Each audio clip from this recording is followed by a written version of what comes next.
C'est le rendez-vous pour l'art moderne et contemporain à Paris au printemps. Et c'est vrai qu'on l'a rebaptisé Art Paris Art Fair, donc c'est comme un remix de DJ en fait. C'est l'idée que finalement, effectivement, c'est un nom qui renvoie à quelque chose qui a existé, mais qui en même temps est une variation totalement différente.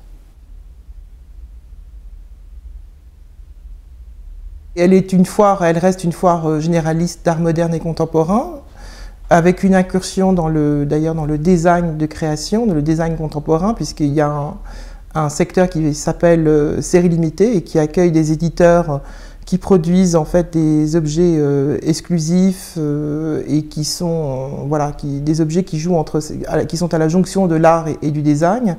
Mais donc c'est une foire qui accueille des galeries qui viennent de Chine ou qui peuvent venir des États-Unis.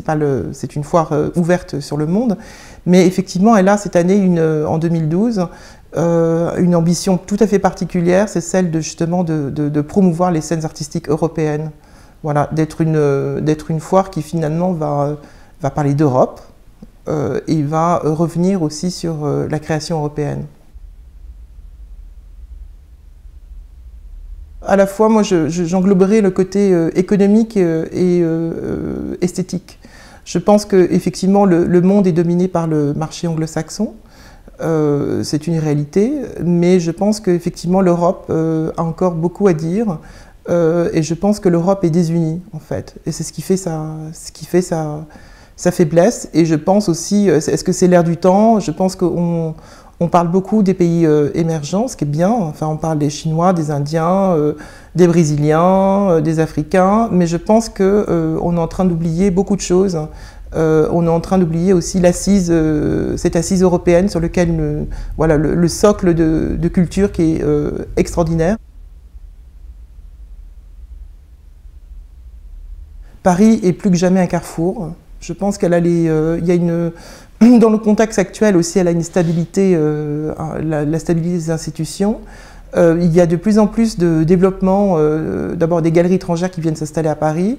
Il y a aussi des développements de fondations, fondations privées notamment, qui ont fait un travail extraordinaire. Enfin, je pense beaucoup à Antoine de Galbert parce que je pense que à Paris, c'était la figure qui finalement a été vraiment inspirante. C'est quelqu'un qui a vraiment lancé un mouvement. C'est quelqu'un qui s'est intéressé aux collections des autres, aux collections européennes. Donc je crois que lui déjà avait été soucieux de travailler sur cet axe de singularité, plutôt que de parler des choses toujours consacrées, évidentes. C'est quelqu'un qui finalement s'intéresse à des scènes singulières, s'intéresse à des collections singulières. Et ça, je pense que c'est effectivement une nouvelle situation en France.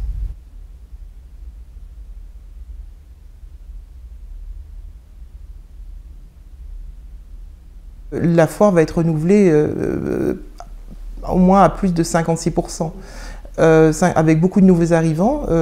Alors c'est vrai que c'est dû effectivement à la réintégration d'un comité de sélection. Un comité de sélection qui est composé de personnalités justement qui ont marqué, qui sont très spécialisées sur la scène européenne, j'allais dire.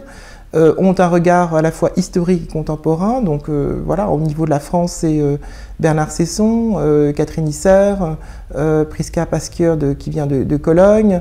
Il y a aussi Hans Hilger qui vient de Vienne.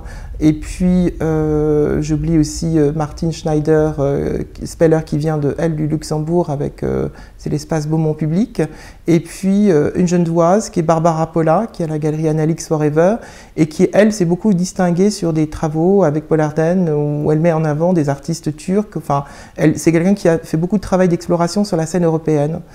Donc, ce comité, déjà, en soi, il a été constitué par rapport à cette thématique.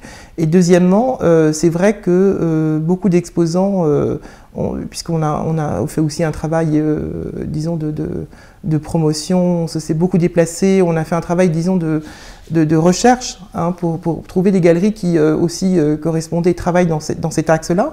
Donc c'est vrai qu'on a des galeries effectivement qui nous rejoignent aussi à cause de ce thème. Elles trouvent que c'est nécessaire de parler justement de certains mouvements.